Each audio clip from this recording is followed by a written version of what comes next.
যারা কিনা বউ দিয়ে ব্যবসা করান, আবার অনেকে মনে করেন কি না কি ব্যবসা, আমি ক্লিয়ার করে ভাঙ্গিয়ে দিতেছি। যারা আর কি দোকানদারি করান বউ দিয়ে, হয়তো চায়ের দোকান নয়তো মুদির দোকান, এগুলো যারা করান মানে বউ দিয়ে, তাদের উদ্দেশ্যে একটা কথা বলতেছি।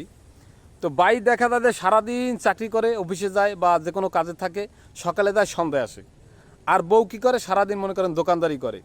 মুদির দোকান আর সেও সিরিয়াস হইলেও আপনার চায়ের দোকান। চায়ের দোকান মানেই কিন্তু ফাও জায়গা, মানে ফাও পেশালের একটা জায়গা। মানুষ যদি কাম না থাকে তাহলে চায়ের দোকানে যায়, গল্প করে, পান খায়, সিগারেট খায়, সারাদিন একজনের সাথে একজন গল্প করে। এটার নাম হলো যে চার দোকান। তো বিষয়টা হলো তাদের উদ্দেশ্যে একটা কথা বলতেছি, যারা আর কি বউ দিয়ে চার দোকান করান। তো দেখা যায় অনেক মানুষ আছে, তো ওইখানে বসে গল্প করবে, ভাবি কেমন আছেন, ভাই কি করে, কি চাকরি করে, কীভাবে সংসার চলে, কতদিন যাবত চাকরি করতেছে, আপনি কতদিন ধরে ব্যবসা করতেছেন, ছেলে মেয়ে কয়জন, তো এর আগে কী করতেন, মানে যত ফাও পেশাল আছে তার সাথে পড়বে।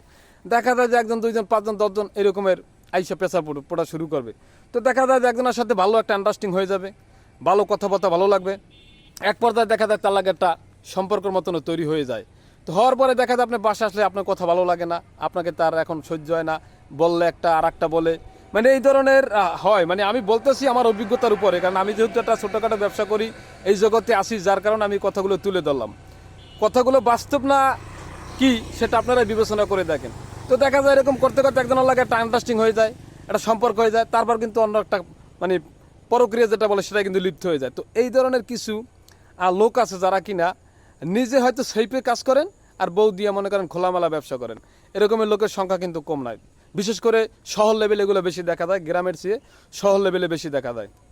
গ্রামেও আছে দোকানদারি, বউও করে, জামাইও করে, কিন্তু তাও এলাকার মানুষ, সেখানে চেয়ে শহর লেভেলে একটু সিরিয়াসটা বেশি। তো এরকমের হাজার হাজার মানুষ আছে যারা কিনা এরকম ব্যবসা করে। তো অবশেষে কিন্তু সংসার অশান্তি লেগেই থাকে। ঠিক আছে, তো ব্যবসা করবেন ভাই, ঠিক আছে, যে কোনো জিনিস করবেন নিজের অভিজ্ঞতা যেটুকু করতে পারেন ওইটুকু করেন। আর বৌদি যদি কিছু করানোর ইচ্ছা থাকে সেটা সেফের ভিতরে করেন। অনেক মনে করেন টেইলার্স আছে বা বিভিন্ন রকমের আর অন্য কিছু যদি থাকে, সেরকমের কাজ করান যেটা সেইপে থেকে করতে পারে, তাহলে কিন্তু নিরাপত্তা থাকতে পারবেন। জানি না কথাগুলো কার কার ভালো লাগছে, কার কার খারাপ লাগছে।